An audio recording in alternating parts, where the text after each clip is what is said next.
कर्ण ने पूछा, तुम कौन हो? नाग ने उत्तर दिया, मैं नाग हूँ। अर्जुन ने खांडव वन में मेरी माता का वध करके बहुत बड़ा अपराध किया है।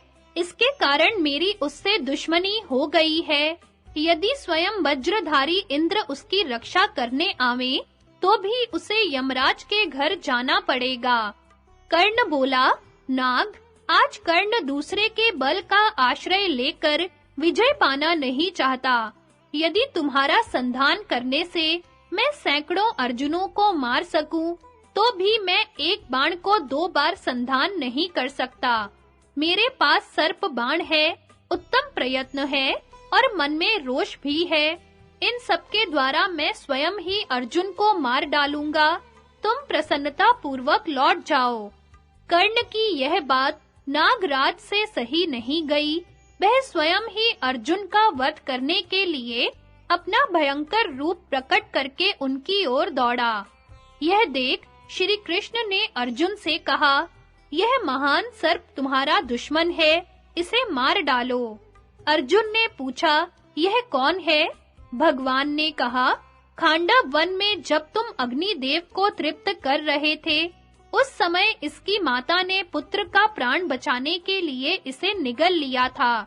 इस प्रकार माँ के पेट में अपने शरीर को छिपाकर जब यह उसके साथ ही आकाश में उड़ रहा था, उसी समय तुमने दोनों को एक रूप मानकर केवल इसकी माता को मार डाला था। उसी वैर को याद करके आज यह तुम्हारी ओर आ रहा है। तब अर्जुन ने आकाश में तिरछी गति से उड़ते हुए उस नाग को तेज किए हुए 6 बाण मारे। बाणों के प्रहार से उसके शरीर के टुकड़े-टुकड़े हो गए और वह जमीन पर गिर पड़ा। उसके मारे जाने के बाद भगवान ने पृथ्वी में धसे हुए रथ को अपनी दोनों भुजाओं से ऊपर निकाला। उस समय कर्ण ने श्री कृष्ण को 12 तथा अर्जुन को 90 बाणों से घायल कर दिया। फिर एक भयंकर बाण से अर्जुन को बींध करके वह बड़े जोर से गरजने और हंसने लगा। अर्जुन के प्रहार से कर्ण की मूर्छा पृथ्वी में धसे हुए पहिए को निकालते समय कर्ण का धर्म की दुहाई देना और भगवान का उसे फटकारना। संजय कहते हैं, महाराज, कर्ण ने हंसकर जो अपनी प्रसन्नता प्रकट की थी, वह अर्जुन से सही नहीं गई। उन्होंने सैकड़ों बाण मारकर उनके मर्म स्थानों को बींध डाला, फिर काल दंड के समान 90 साइकों से उसको घायल किया। इन प्रहारों के कारण कर्ण के शरीर में बहुत से घाव हो गए और उसे बड़ी वेदना होने लगी। उसके मस्तक पर एक सुंदर मुकुट था, जिसमें उत्तम-उत्तम मणि, हीरे और सुवर्ण जड़े हुए थे। कानों में सुंदर कुंडल शोभा पा रहे थे। अर्जुन के बाणों की चोट खाकर कर्ण का वह मुकुट कुंडलों के साथ ही जमीन पर जा पड़ा। उसने जो कवच पहन रखा था, वह भी बड़ा कीमती और चमकीला था। उस कवच को कारीगरों ने बहुत दिनों में बनाया था, परंतु अर्जुन ने एक ही क्षण में बाण मारकर उसके टुकड़े-टुकड़े कर डाले। इसके बाद तेज किए हुए 4 बाण मारकर उन्होंने उसे और भी घायल कर दिया। जैसे वात, पित्त और कफ के प्रकोप से होने वाले सन्निपात ज्वर में रोगी को विशेष व्यथा होती है, वैसे ही शत्रु का बारंबार प्रहार होने से कर्ण को बड़ी पीड़ा हुई। अर्जुन में कार्यकुशलता, उद्योग और बल सभी कुछ था। इनके सहारे वे अपने धनुष से तेज किए हुए बाणों की वर्षा करके कर्ण के मर्म स्थानों को छेदने लगे। फिर उन्होंने उसकी छाती में यमदंड के समान 9 बाण मारे। इस प्रकार चोट पर चोट खाकर कर्ण अत्यंत आहत हो गया। उसकी मुट्ठी खुल गई, धनुष और तरकस गिर पड़े और वह रथ पर ही गिरकर बेहोश हो गया। अर्जुन श्रेष्ठ थे और श्रेष्ठ पुरुषों के व्रत का पालन करते थे। उन्होंने जब कर्ण को संकट में पड़ा देखा, तो उस समय उसे मारने का विचार छोड़ दिया।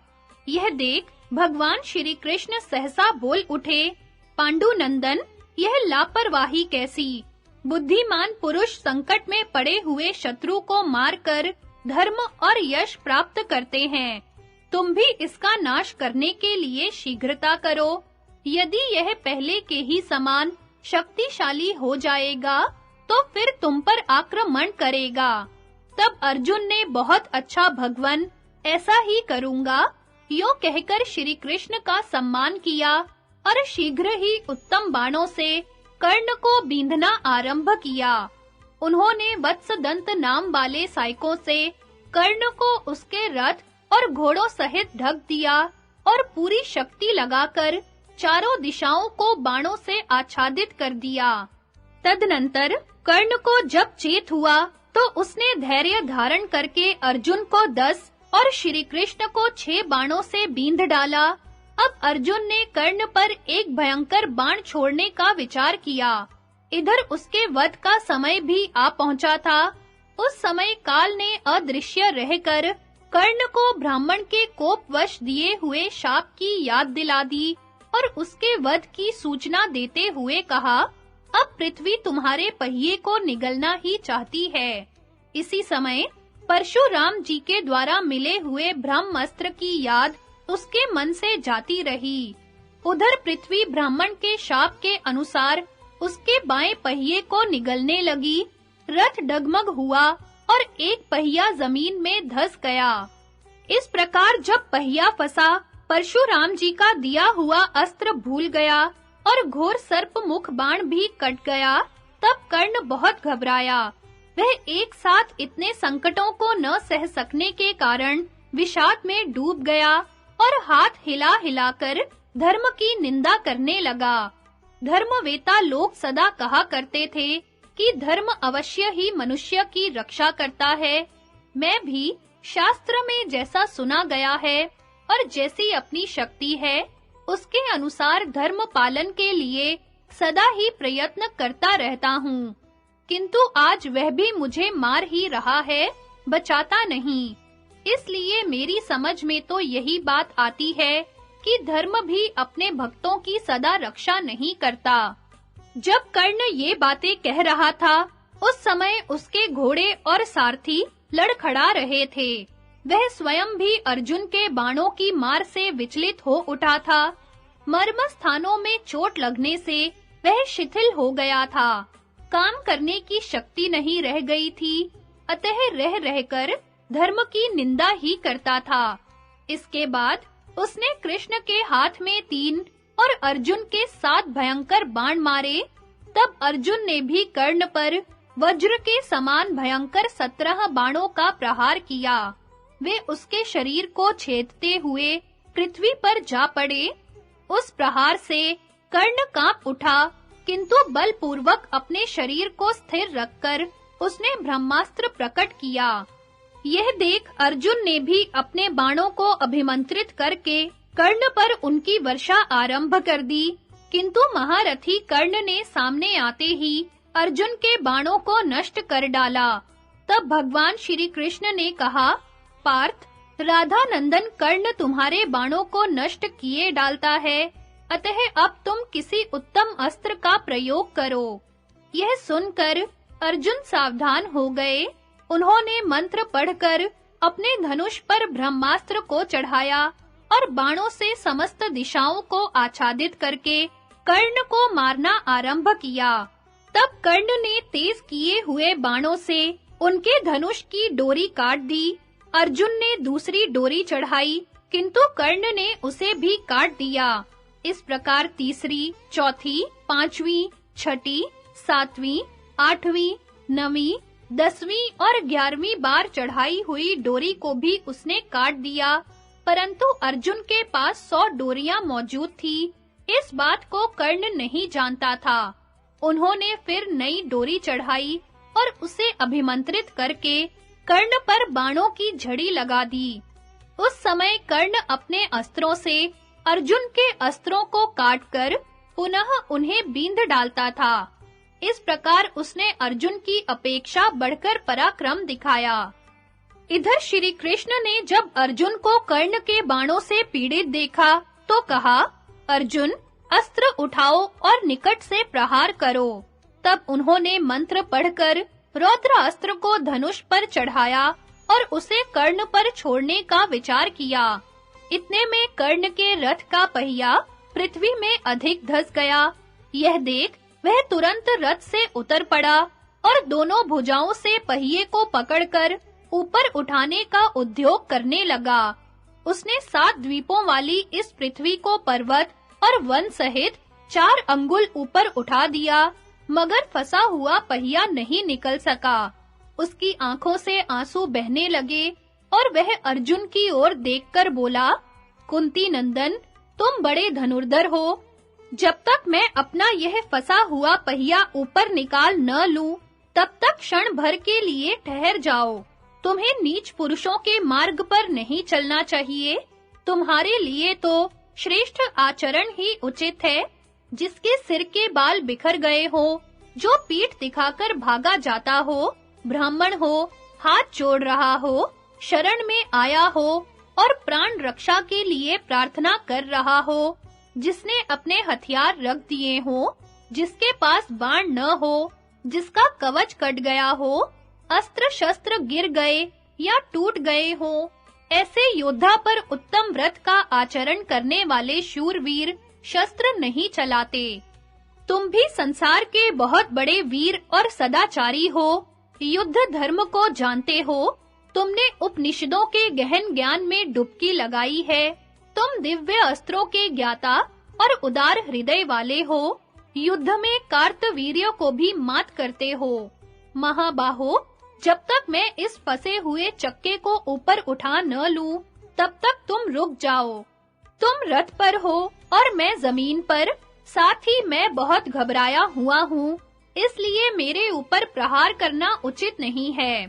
कर्ण की बात सुनकर रथ पर बैठे हुए भगवान श्री कृष्ण ने उससे कहा, राधानंदन, सौभाग्य की बात है कि इस समय तुम्हें धर्म की याद आ रही है।